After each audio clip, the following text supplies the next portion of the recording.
They do a combination of things, practical and theoretical, but a lot of it is integrating theory to practice. So I've been marking today, for example, and my students have been writing about scenarios and related to practice. So, and I like them to blend the two, you know. So I don't want to see kind of theory and then practice and the two very disjointed. I like to see them thinking critically about their practice. So these were case scenarios, complicated communication scenarios on the ward, and I want them to really think hard about those and pull out the key issues from those. Because it is last year, we were doing a research proposal, so it's all about my dissertation work, and then we're kind of doing a bit more fun stuff as well, because one assignment is I've got to make a documentary.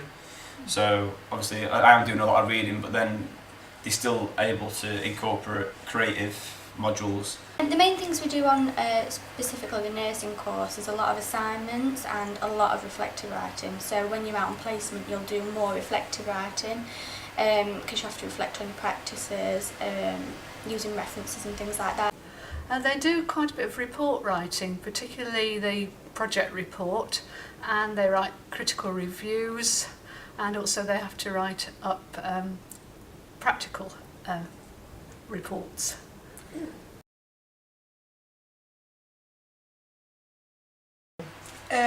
Well, I read the question and the mark scheme, then I panic, then I talk to the people in my course of what they think it is as well, like what do they think we're meant to do, and then I do a bit of research on the topic itself, then I just get started on it. But sometimes, like, if you get stuck, you can always ask your lecturer if they can clarify the question a bit more.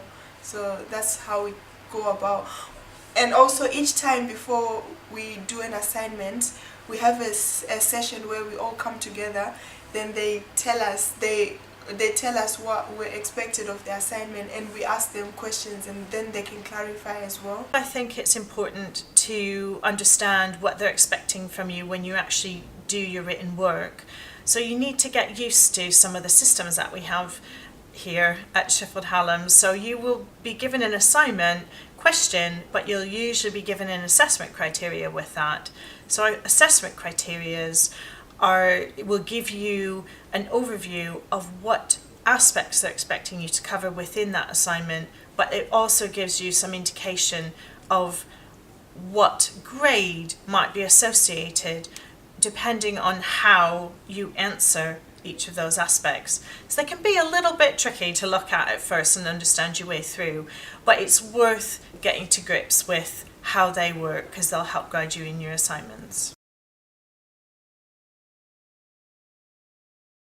It's very important. It's very important to have a plan because you just won't know where to start from. I never used to have a plan, but I've been told you need to start having a plan. That way things will go so much smoother. And when I've got told that by one of our mentors, he said, you know, Alex, just plan your work. What you're going to write about. What, you know, every day if you can just at least write 100 words, it's fine. 100 word of this, 100 word of that, then you will end up literally like, you won't even notice that you finished your assignment, so definitely. It's quite important because right now we're doing like a big project, so it is a lot of planning, and because we're in the lab all day as well, so we've got to plan for it. It's quite hard, but it's not too difficult. I love a plan. I absolutely love a plan. I mean, some students just kind of want to sit down and splurge and write, and if that works for you, well, that's fine, but I personally like to see a bit of a plan, and I'm very, very happy always to have a look at a plan. Actually, I'm happy for a student to come to me and just kind of pitch an idea, pitch a plan and just sound it out. That's perfectly okay. But I think try and get something down on paper, just the very, very broad parameters, and that's a good start. Because it's reassuring to know that you're on the right lines, I think. And I like students to have that kind of early on. Very. I cannot begin to stress the importance of planning, because if you have a good plan, then I'm sure you can stick to it and you can execute it. But I think most students will spend most time planning rather than executing, and which is not really good. So I think make a plan and try your level best to stick to it. For here, really, really important. Where with college, I kind of just went and get straight into it, but you do need a plan because it is obviously more expectations and stuff. So yeah, really important. thing is the lab report, because it was difficult, but it felt like you're actually doing proper scientific work, 'cause you had to write a big report. So it made you feel like you're actually doing something with your course, really. I'd probably say it's got to be a literature review I had to do last year in psychology. It was really just interesting just to find all the different things I've never heard of before, really, I guess. Once you get the hang of it, that's it. You've got the hang of it for pretty much the entirety of your course. Referencing's not that bad, really. I tend to find that if you can use RefWorks, learn to use that, it makes it quite easy to do.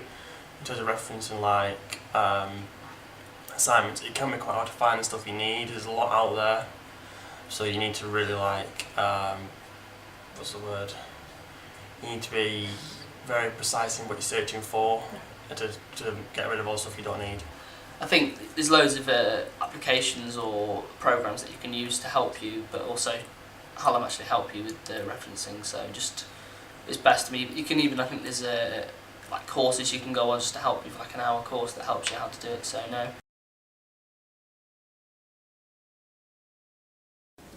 It's quite important to reference because referencing is the way that somebody reading your work can find out where the ideas came from, and if they wanted to read more about that, they'd be able to go directly to the exact source that you looked at when you were writing your assignment.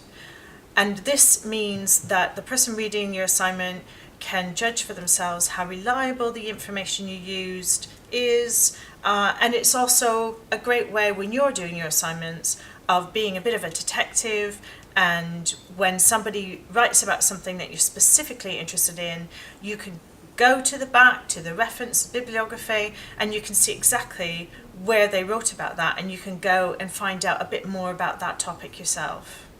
But in the end, it's all about being fair in your writing and appreciating someone else's work and giving them due credit. So I think it's really important that you should reference. It is important because a lot of what you're writing is based on what other people have done. So you need to make sure that you've referred back to them. And also it's quite useful for someone reading what you've written. They might see something that catches their interest, and so they might think, oh, I'll look that up. If the reference isn't complete, then it's very difficult to do that. There's nothing more annoying when you say, oh, that sounds a good paper, and then you try to find it and you can't find it. It's very easy, it's very straightforward, and there are lots of online tools and apps to help you, so don't panic. Referencing is systematic. It's basically a kind of,